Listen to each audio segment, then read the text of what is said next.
سعيد حسبان ليست المرة الأولى رئيس سابق صاحب لائحة اللي فيها 15 ديال المسيرين المستقبليين هذا.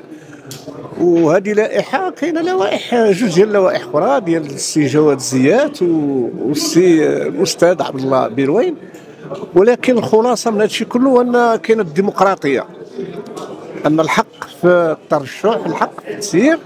وكنت كنتظر على أن هذه المبادرة ديال الشركة ديال المؤسسة المواطنة مرسى ماروك اللي غادا تجي يعني توحد هاد الناس، بدل ما يدخلوا بثلاثة ديال اللوائح يتفقوا على لائحة واحدة، ولكن كل واحد عنده رأي ديالو. كل واحد اللي كيبقى أهم من هذا الشيء كله هو أنك تشوف ثلاثة ديال اللوائح اللي هي مرشحة، ثلاثة ديال فيهم مسيرين، حتى السي عبد الله بيروين الأستاذ اللي سير من 3 فبراير إلى اليوم تقريبا واحد 148 أو 149 يوم.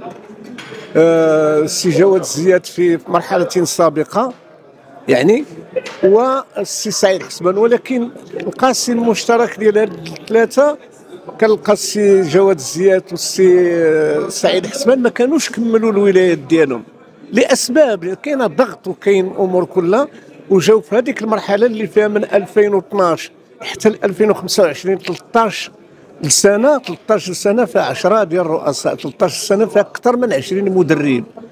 كاين استقرار، كيبان ما كاينش استقرار. اليوم تنتكلموا على الشركة وكأن شي حاجة جديدة، لا، راه القانون ديال التربية البدنية والرياضة 30/09 تينص على الشركة، وماشي غادي تجي انت الرجاء كتحول لشركة او لا فريق تتحول نادي تحول، لا، هي الجمعية كتحدد الشركة طبقا للقانون بضوابط قانونية وكل شيء.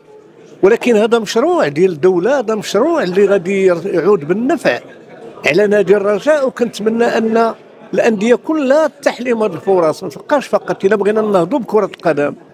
وهذا المشروع هذا راه داخل فيه من الداعمين اللي تيدعموه، راه كاين واحد مؤسسات، كاين الجامعه بالسي فوزي القجع، وكاين ايضا العصبه الوطنيه كره القدم الاحترافيه مع السي بلقشور، كاين السيد الوالي اللي كيحمل السي محمد مهيدي اللي كيحمل هذا الهم ديال كره القدم. الان لا يعقل ان تبقى كره القدم الوطنيه بين سرعتين، السرعه ديال المنتخبات والسرعه ديال الانديه. وكيف قلنا على ان لا يعقل ان الرجاء تبقى مرتبطه بالازمه. الرجاويون عياو من كلمه ازمه، كل خطره ما كاينش، حنا محرومين من نوعين من الليتيج، من نوعين، هذا الشيء كله خصو ينتهي الان. ولكن على الرجاويين وخاصه برلمان الرجاء اللي تيقرروا يكون واحد هما واعيين وما عندهم كفاءات. هذه راه محطه تاريخيه مفصليه اللي خاصهم يردوا لها البال، ان هذه المرحله تدوز بخير وعلى خير، ومن بعد منها يكون واحد الاستشراق يعني نهار 7، ولكن نهار 8 تصبح الرجاء في عهد جديد، خرجت من الكلينيك، خرجت من دوك المشاكل، وتكون الامور بخير وعلى خير. ولكن الان هذه منافسه كتبان لي منافسه شريفه، وراه كل واحد من هاد المرشحين الثلاثه الجمهور تعرف كل شيء وتعرف شنو كيفاش.